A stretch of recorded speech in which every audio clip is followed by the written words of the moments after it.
Caleb, I think I'm in love with someone else. My wife, Elena, whispered the words.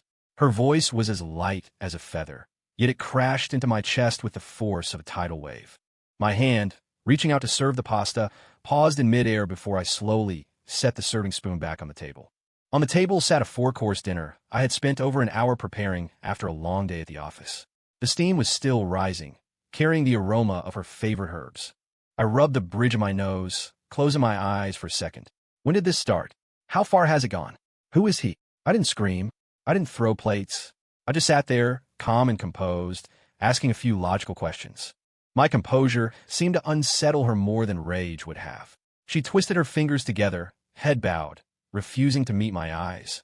That face, the one I had once been so obsessed with, the one I thought was as pure as a Renaissance painting, was now etched with guilt and a sliver of relief. It's the art student we've been sponsoring. Julian. Julian. The name was like a needle, driven with surgical precision into the softest part of my heart. 3 years ago, Elena and I had started a private scholarship through a charity foundation to support a single fine art student. He came from the Rust Belt, somewhere deep in Appalachia.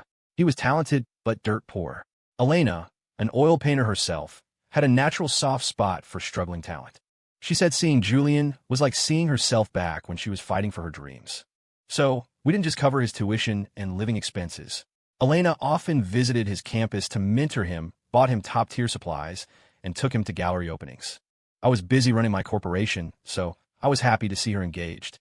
I thought this was our shared act of kindness, an extension of our love and values. Now it seemed that the kindness I extended had grown a thorn, curving back to puncture my own lung. How far has it gone? I repeated the question, my voice void of any fluctuation. Elena's body trembled. She finally looked up, her eyes swimming with tears. Caleb, I'm sorry. It's mostly a spiritual connection. He's so pure, like a blank canvas. Being with him, I feel alive again. We haven't physically slept together yet, but I know my heart isn't here anymore. Emotional infidelity, then? I summarized it for her. She bit her lip and nodded, tears finally spilling over. Caleb, I know this isn't fair to you. You treat me well. Too well. Our life is like a precision instrument. Perfect, stable, but cold. You've given me everything a woman could envy, but I feel like a bird kept in a gilded cage. Julian, he makes me feel passion. He makes my heart race. A bird in a gilded cage. I looked around our penthouse duplex in downtown Manhattan, at the priceless paintings she had created hanging on the walls, at the pigeon blood ruby ring on her finger that I'd won at auction last year. My heart felt like a wasteland. I thought I had given her the world. Turns out I just built a cage.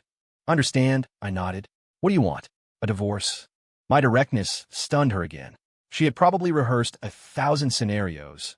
Anger, interrogation, agony, begging, but she hadn't anticipated this near-clinical level of reasonableness. She stammered. I don't know. Caleb, I don't deserve you. I've wronged you. It's okay. I stood up, walked to the study, pulled a file from the desk drawer, and placed it in front of her. This is a divorce settlement agreement. I've already signed it. Her pupils contracted violently. She looked at me in disbelief, then at the document. The bold black signature, Caleb Vance, was scrawled at the bottom in my familiar, aggressive hand. When did you prepare this? Her voice began to shake. A while ago. I pulled out a chair and sat opposite her. Elena, we've been married 7 years. I like to think I know you. You chase romance, pure art, and emotion. I'm a businessman. Our worlds were never fully compatible. All these years, I try to give you everything, trying to merge our worlds, but it seems I failed. I pointed to the agreement. This penthouse, market value is around $4 million. It's yours. The car you drive, the red Porsche 911, is yours. I will also wire you $7 million in cash as a settlement. We have no children, no tangled assets to dispute. It's very simple. I have only one requirement. We meet at the lawyer's office tomorrow morning to finalize it. Elena's face went from flush to pale, then to a sickly shade of gray. She didn't look at the agreement, which was, frankly, a fortune. She just stared at me, trying to find a trace of reluctance or pain on my face. She failed. My face held only the exhaustion and detachment of closing a business deal. Caleb, she trembled. Did you never actually love me? A killer question. I was silent for a moment, then asked, does it matter?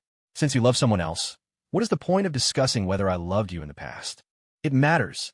She suddenly became agitated, like a cat whose tail had been stepped on. What was our marriage then? If you didn't love me, why were you so good to me? If you did love me, how can you let go so easily? You won't even try to stop me? You don't care at all." Her accusation was almost laughable. She was the one proposing divorce, the one betraying our vows. Yet she was the one questioning why I wasn't begging her to stay. "Elena, you brought this up. You said you love someone else. I am fulfilling your wish, giving you freedom, and guaranteeing you a wealthy life. What else do you want? Do you want me to hug your legs and cry, begging you not to leave? So the three of us can torture each other in some twisted dynamic." I stood up, done with the conversation. "Read the agreement. If there are no issues, meet me at the firm at 9:00 a.m. I'll sleep at the office tonight." I turned toward the foyer, grabbing my suit jacket and car keys. Behind me came the sound of her suppressed sobbing, filled with grievance and confusion, as if she were the one being abandoned. I didn't look back. I closed the door, sealing her crying inside that expensive cage. I stepped into the elevator, looked at the expressionless man in the mirrored reflection, and tried to pull the corners of my mouth up. I couldn't smile. "Elena, you ask why I don't cry? Because my tears ran dry 7 years ago." The next morning at 9 a.m., I arrived at the law firm. Elena was there. Her eyes were swollen, her face haggard, wearing a simple white dress as if attending a funeral. Standing next to her was a young boy, Julian. He wore a washed-out t-shirt and jeans. He was thin, his eyes clear, but carrying a mix of stubbornness and anxiety. Seeing me, he subconsciously pulled Elena behind him, striking a protective pose. It was ridiculous. He lived on my money, pursued my legal wife, and now postured to protect her from me. I ignored him and looked at Elena. "Did you bring the agreement?" Elena pulled the document from her bag and handed it to the paralegal. I noticed her hands were shaking. The whole process was incredibly fast. Because the agreement was clear and the asset division generous, there was no arguing. We were like two synchronized business partners signing the final contract. When the notarization was complete, a sense of relief washed over me. Done. I checked my watch. Per the agreement, the title transfer for the condo and car will be handled by my staff within 3 days. The $7 million will be in your account within the week. I turned to leave. "Caleb," Elena called out. I stopped and looked back. Her lips moved, trying to form words, but eventually she just said, "Take care." I nodded, looking past her to land my gaze on Julian. I walked toward him. The boy's body instantly tensed, his eyes full of guard. I stood in front of him, half a head taller, close enough to see the nervous sweat on his forehead. "Julian," I said, my voice flat, "congratulations. Your pure love has won." His face flushed red. "My feelings for Elena are sincere. It's not what you think." "What do I think?" I smiled faintly. "I'm not thinking anything. I just want to remind you of something. Elena is a woman accustomed to a certain lifestyle. The water she drinks is flown in from France. Her aromatherapy oils are custom blends from a boutique in Italy. Her monthly skincare and wardrobe budget is more than you would spend a year, maybe several. From now on, that's all on you." Julian's face turned a deeper shade of crimson, half shame, half anger. "I will work hard. I can paint. I can make money. I will give Elena happiness. With my own hands, not like you, reeking of dirty money." "Good. Ambitious." I patted his shoulder. He flinched at the weight of my hand. "I hope the speed at which you monetize your talent can keep up with the speed at which she spends money. I wish you happiness." I didn't look at them again. I walked straight to my car. In the rearview mirror, I saw Elena squatting on the sidewalk, covering her face, sobbing uncontrollably. Julian tried clumsily to comfort her, but she only cried harder. Why the tears? Hadn't she finally escaped the prison and run into the arms of a great romance? Perhaps the freedom I granted was too crisp, too absolute, making the pathetic little guilt she used to decorate her betrayal feel superfluous and cheap. Life after divorce was quieter than I expected. My focus shifted entirely back to work. 7 years ago, to save my father-in-law's company from bankruptcy and to fulfill a marriage contract that was essentially a business transaction, I had burned the candle at both ends. I took a small architectural firm and built it into the Vance Group, a titan in the industry today. After marriage, to accommodate Elena's moods, I had deliberately slowed down. I carved out huge chunks of time to be with her, gallery hopping, sketching trips to European villages, doing all the things she considered romantic. Now I could work without distraction. My assistant, David, noticed, "Mr. Vance, your intensity lately. It's terrifying. It's like you're running on rocket fuel." I smiled and didn't explain. Only in the dead of night, returning to that empty penthouse, would I feel a moment of disorientation. I hadn't sold the apartment.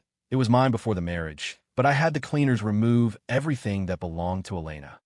Her paintings, her clothes, her scents. Everything carrying her trace was boxed up and shipped to her new $4 million condo. Friends heard about the divorce and came to console me. My childhood friend, Marcus, was indignant over drinks. Caleb, you spoiled her too much. Elena is a pampered princess who doesn't know how the world works. And that pretty boy, eating your food, taking your money, and sleeping with your wife? How the hell do you tolerate that? If it were me, I'd have his legs broken. I swore my glass of scotch.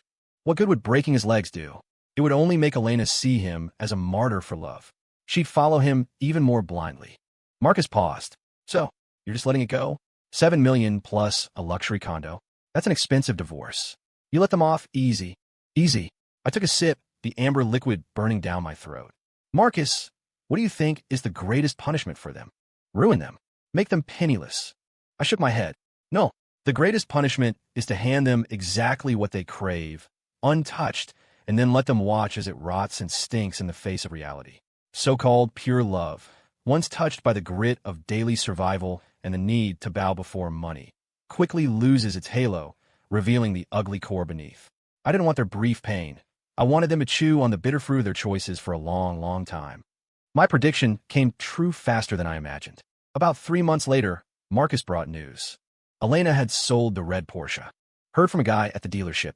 She sold it in a rush, way below market value. Probably cash flow issues, Marcus said, gloating. I wasn't surprised. $7 million is an astronomical sum for a normal person. But for Elena, who was used to infinite resources, it was just a number that gave her a false sense of security. She didn't know how to invest or manage wealth. And Julian? A college student who hadn't graduated. His paintings might have had soul, but without market hype and fame, they were worthless. Their romance was crashing into gravity. 2 months after that, I received a text from an unknown number. Mr. Vance, it's Julian. Can I meet with you? I looked at the message, a cold sneer forming on my lips. Inevitable. I agreed to meet at a coffee shop near my office. Julian looked far more haggard than the last time I saw him. Dark circles bruised his eyes. The arrogant, lofty artist vibe had been ground down by life. He sat opposite me, nervously stirring a cheap coffee. What do you want? I asked directly. He took a deep breath, seeming to muster great resolve. Mr. Vance, I know I have no right to ask you for anything. But Elena, she's not doing well. She can't paint.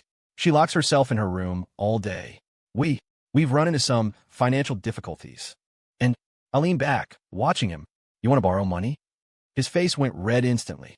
No, I'm not here to beg for money. I wanted to ask if you could. Maybe use your connections to help me sell some paintings? Or introduce me to some commercial illustration work. Anything that pays. The artist who once screamed about not bowing to dirty money was now voluntarily placing his art on the scales to be weighed for cash. Elena knows art better than anyone. She knows gallery owners, curators. Why doesn't she help you? I asked, knowing the answer. Julian's eyes dimmed. She tried. But those people, they were only polite to Elena because of you. Now, they say my work is too amateur, no commercial value. Elena hit a wall a few times and stopped going. How realistic and how tragic. The adoration and respect Elena enjoyed in the art world. How much of it was for her talent and how much was for Mrs. Vance? She probably couldn't tell the difference until the tea went cold and the guests left. Mr. Vance, please. Julian's voice cracked with desperation. I can't watch Elena suffer with me. If you help me this one time, I'll work like a dog for you. I looked at him. I looked at this young man who, for the sake of love, destroyed my marriage and ruined his own future. His face was written with helplessness and servility. He probably thought I would humiliate him or demand harsh terms. Instead, I calmly pulled a business card from my wallet and slid it across the table. This is the owner of the Apex Gallery, Arthur Cole. Go see him. Tell him I sent you. Let him see your work. Whether he helps you, and how much, depends on your own ability. Julian froze. He couldn't believe I agreed so easily. He picked up the card, his hands trembling. Mr. Vance, I'm not helping you for your sake, and certainly not for Elena's. I cut him off. I'm doing it for that pure love you talked about.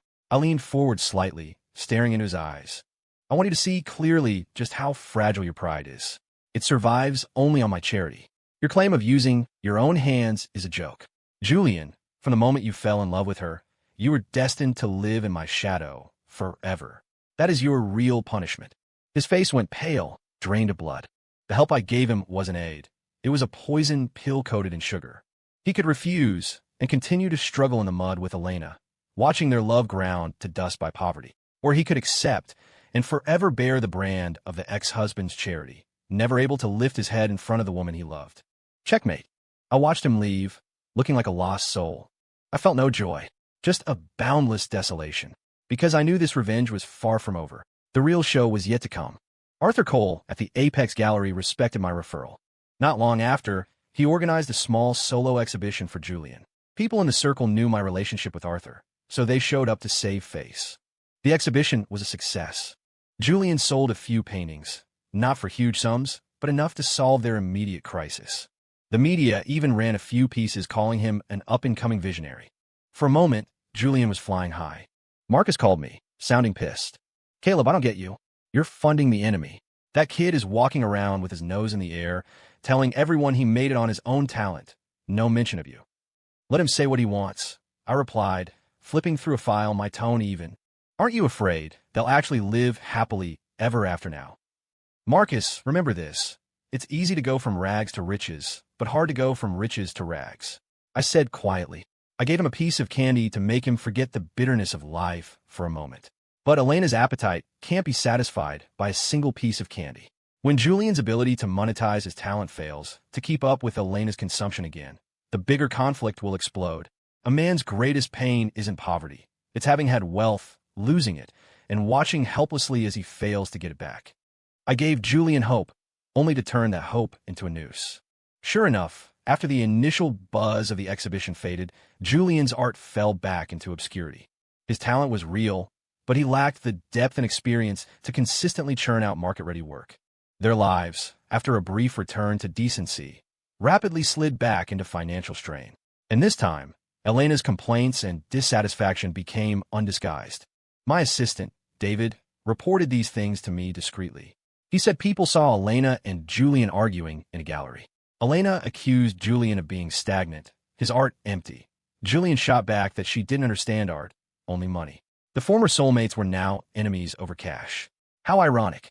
The moment I decided to pull the net closed was a chance encounter. I was accompanying a key partner to a high-end club, the Gilded Lily, to discuss a deal. In the lobby, I saw Elena. She was wearing heavy makeup and a revealing black dress, drinking with a bloated, middle-aged man. The man's hand was resting inappropriately on her waist. She was smiling, but the humiliation and stiffness in her eyes were impossible to hide. I recognized the man, Mr. Baxter, a notorious lecher in our circle. My heart felt like it had been violently squeezed. Even though we were divorced, even though she betrayed me, seeing her degrade herself like this, I couldn't remain indifferent.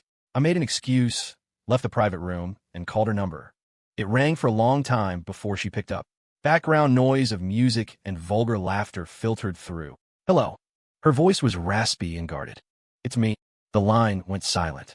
She seemed to move to a quiet corner. Caleb? Why? Why are you calling me? Are you at the Gilded Lily? I asked. She fell silent, her breathing quickening. Elena, if you need money, ask me. You don't need to do this. My voice was as cold as ice. She suddenly laughed, a sound full of misery and self-mockery. Ask you? Caleb, what right do you have to manage me? We're divorced. Who I'm with, how I make money, has nothing to do with you. Do you feel accomplished seeing me this pathetic? I don't. You do. She shrieked, cutting me off. You want to see me regret it. See that I can't live without you. I tell you, even if I die, I won't take another cent from you. She screamed the last words and slammed the phone down. I listened to the disconnect tone and closed my eyes. I realized my revenge had twisted her pride, pushing her to another extreme. This wasn't the outcome I wanted. It was time to let her know the whole truth. I didn't contact Elena again. Instead, I went straight to Julian's studio. It was a shabby room in a basement apartment in Queens, damp, dark, the air thick with turpentine and paint. Julian was painting. When he saw me, his face cycled through shock, embarrassment, and hostility. What are you doing here? Just checking on the visionary's new work. I looked around, my gaze landing on the unfinished canvas on the easel. It was a distorted face, full of pain and struggle. Seems your great love hasn't brought you much inspiration. None of your business. He threw down his brush, like a provoked lion cub. Caleb, what do you want? You gave me hope, then let me crash. You watch us suffer. Is it entertaining for you? No, not entertaining at all. I shook my head and walked toward him. Julian, I came today to tell you a story. I pulled over a stool and sat down, ignoring his glare. 7 years ago, I was a poor kid with nothing, just started my own architecture firm. Elena was the only daughter of the famous Professor Sterling, a goddess in the industry. We met at an academic forum. Professor Sterling admired me. He wanted to set me up with Elena. Elena back then, she was beautiful, talented, like a fairy untouched by the dust of the world. I admit I fell for her, but our backgrounds were worlds apart. I knew my place, until one day, Professor Sterling came to me. He told me his firm was facing bankruptcy due to a massive investment error. He owed millions in debt. Julian's expression shifted. He seemed to realize where this was going. I continued. He begged me to help. He said I was the sharpest commercial mind he'd ever seen, the only one who could save the company. In exchange, he would hand the firm's management to me, and he would have Elena marry me. Sound like a joke, right? Using a daughter's marriage to save a company. But it was his only way out. Elena. She agreed to marry me to save her father. She believed our marriage was a transaction from day one. I looked at Julian's shocked face and smiled, a smile full of bitterness. That is why she called our marriage a gilded cage. In her heart, she always felt like a sacrifice. So when she met you, a pure young man risking everything for art, she felt resonance. She felt liberation. This was the first twist I had prepared. I wanted Julian, and eventually Elena, to understand that what she called breaking free was laughable. In the face of my 7 years of devotion, her narrative was unjust. I spent 3 years working sleepless nights, turning a debt-ridden mess into the Vance Group. I paid off all the debts. I gave the professor and Elena the most dignified life possible. I thought time would wash it away. I thought my effort could turn a transaction into real love. I thought I had succeeded, until she told me she fell in love with you. Julian was frozen. The blood drained from his face, his lips trembling, unable to form a word. He had always thought he was the hero rescuing the princess from a cold, loveless marriage. He never imagined he was just a prop in her self-righteous drama. And the enemy, reeking of money, was the one who had silently carried the weight of the world. Why? Why didn't you tell her the truth? He mumbled. Tell her what? That her father used her as a bargaining chip? That the family prestige she's so proud of is a castle in the sky, held up by my hands? I stood up. I was protecting her dignity. I wanted her to remain the fairy. But she took my protection for granted. I looked down at him. Julian, do you understand now? The love between you two was built on a lie from the start. She doesn't love you. She loves the illusion of escaping reality. I turned and left, leaving him to digest the brutal truth. I knew he would tell Elena. And Elena, stripped of her victim status, how would she face her betrayal? How would she face the cage she had pushed away with her own hands? That night, I got a call from Elena. She was screaming hysterically. Caleb, you liar. You devil. Why didn't you tell me sooner? You made me look like a fool. Tell you, and then what? Have you be grateful and stay with me? Elena, that's not love, that's guilt. I don't need it. I answered calmly. You ruined me. You ruined everything. The person who ruined you is yourself. I hung up. For the next week, she called and texted like a madwoman. Curses, then questions, then begging. I didn't reply to any of it. Until a week later, she appeared in the lobby of my building. She looked terrible, skeletal, her unwashed face as pale as paper. Caleb, let's talk. Her voice was hoarse. I brought her to my office. She stood before the floor-to-ceiling windows, looking at the city below, her silhouette desolate. I went to see my dad, she said suddenly. He admitted everything. Okay. I poured her a glass of water. She turned around, tears streaming silently. I'm sorry. Caleb, I'm really sorry. I didn't know. I didn't know you did so much for me, for my family. I always thought I was a cold-blooded businessman taking advantage of crisis. I finished for her. She closed her eyes in pain and nodded. I was wrong. I was so wrong. She opened her eyes, filled with regret. Julian and we broke up. He was right. I didn't love him. I loved a fantasy. Caleb, can we go back to how it was? She finally asked it. This belated attempt at reconciliation might have stirred something in me months ago. But now? No. I looked at her. The face in front of me overlapped with the smiling girl in my memories, then peeled away. I shook my head. Elena, we can't go back. Why? She stepped forward, grabbing my arm, her nails digging deep into my flesh. Is it because you still blame me? I admit I was wrong. I'll change. I'll do anything for you. Please, give me one more chance. No, it's not that. I gently pried her fingers off my arm. I walked to my desk and unlocked a drawer. From inside, I pulled out a picture frame. Inside was a yellowing photograph. A little boy about 4 or 5 years old, laughing innocently. He had chubby cheeks and bright eyes. When Elena saw the photo, her body went rigid. The blood drained from her face instantly. Her lips began to quiver, her eyes filling with terror and agony. This is our. She couldn't finish the sentence. Our son, Leo. I said the name. We hadn't spoken in 5 years. Our son. 5 years ago, he died in a car accident. Do you remember? My voice was calm, but it carried the weight of a mountain. Every word smashed in her heart. Of course she remembered. It was the greatest nightmare of her life, the crack where our marriage actually broke. That day, she had taken our son to the countryside to paint. On the way back, a truck driver fell asleep at the wheel and lost control, hitting their car. She suffered minor injuries. But our Leo died instantly. After that, Elena collapsed. Severe depression. Nightmares. She couldn't paint, couldn't live. She blamed herself entirely. To save her, I gave everything. I hired the best therapists. I dropped work to take her around the world. I hid everything related to Leo. I never said his name. I thought time and my absolute love could heal her. But the wound was too deep. It was so deep that we could never go back. She wouldn't let me touch her. She felt pleasure was a betrayal of our son. Our marriage died with him. And now I was ripping that bloody scab right off. Because the second and final twist was here. Elena. I looked at her deathly pale face. I spoke the truth that would destroy her completely. Do you know the name of the truck driver who killed our son? She shook her head blankly, trembling like a leaf in a gale. His name was Robert Hayes. Fatigue driving, full liability. He also died on the scene. I paused, giving her breath. Then I dropped the bomb. He had a son, 22 years old now, a college student. Because his father died and his mother remarried, the family was destitute. He lived on welfare and loans. That boy, his last name is also Hayes. His name is Julian. Julian Hayes. Boom. I could almost hear the sound of Elena's world collapsing. Her eyes widened to the limit, pupils shrinking into pinpricks of pure horror. She opened her mouth, but no sound came out, just a guttural, gasping rattle like a dying person. The circle was finally complete. A perfect dark loop. Years ago, when I learned the truth of the accident, I was angry, I wanted revenge. But when I found out the driver left behind a helpless teenager, my hatred turned into something complex. The driver was dead. Hatred wouldn't bring Leo back. But the boy, Julian, was innocent. In the end, through endless pain, I chose a secret way to atone. I don't know who I was atoning for. Maybe for my son I couldn't protect. I started sponsoring Julian anonymously through the charity. I watched him grow, go to college, pursue art. It was a twisted comfort.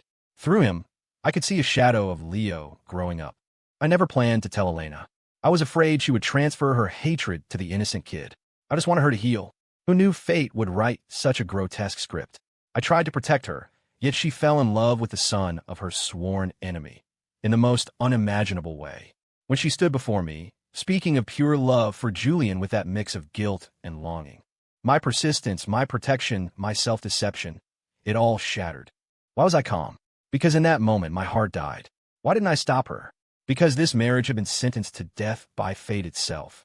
Why did I help Julian? Why did I push them into the abyss step by step? Because I wanted her to see that her pure love was built on a foundation of blood and filth. So we sponsored him. Not out of kindness. Elena finally found her voice. It was shattered glass. Yes. I looked at her with no pity, only dead coldness. It was my wishful thinking, my self-righteous compensation to the universe. Then, you watch me step by step. Watch me walk toward him, fall in love with him. What were you thinking? She asked in despair. What was I thinking?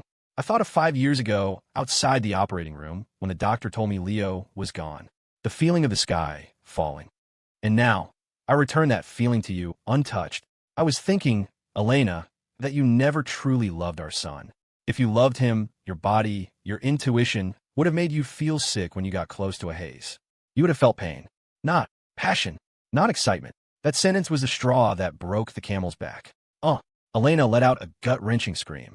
She clutched her head and collapsed to the floor, curling into a ball, rolling and convulsing in agony. No. I love Leo. I love him. I didn't know. I really didn't know. Her crying was filled with absolute despair and regret. Every sob was a knife carving out her own heart. The office door burst open. David and a few employees rushed in, looking at the scene in panic. I waved my hand, signaling them to leave. Then I walked over to Elena, squatted down, and gently placed the photo frame next to her trembling hand. Now, Do you know why you were crying? I asked the question that had hovered in my mind since the divorce. You love someone else. I'll let you go. Why cry? You aren't crying because you lost me. You aren't crying because the marriage is broken. You are crying because you personally destroyed the last shred of dignity you had as a mother. You are crying because you used your so-called affair to desecrate the only memory of our son. You are crying because you finally realize your life is a complete, absurd tragedy. And I am just the spectator. I stood up and took one last look at her. The woman who was once my entire world was now lying on the cold floor, a heap of mud that could never be shaped again. Her screaming faded into repressed, hopeless whimpering. I didn't stay. I turned and walked out of the office. Behind me lay her endless regret. Ahead of me, facing the blinding sunlight through the windows, lay a future without her. In the sky, I seemed to see Leo's innocent, smiling face again. I whispered softly, "Leo, Daddy got revenge for you." At the corner of my eye, a cold liquid slid down. It turned out my tears hadn't run dry. I was just waiting for a moment worth crying for. Story complete.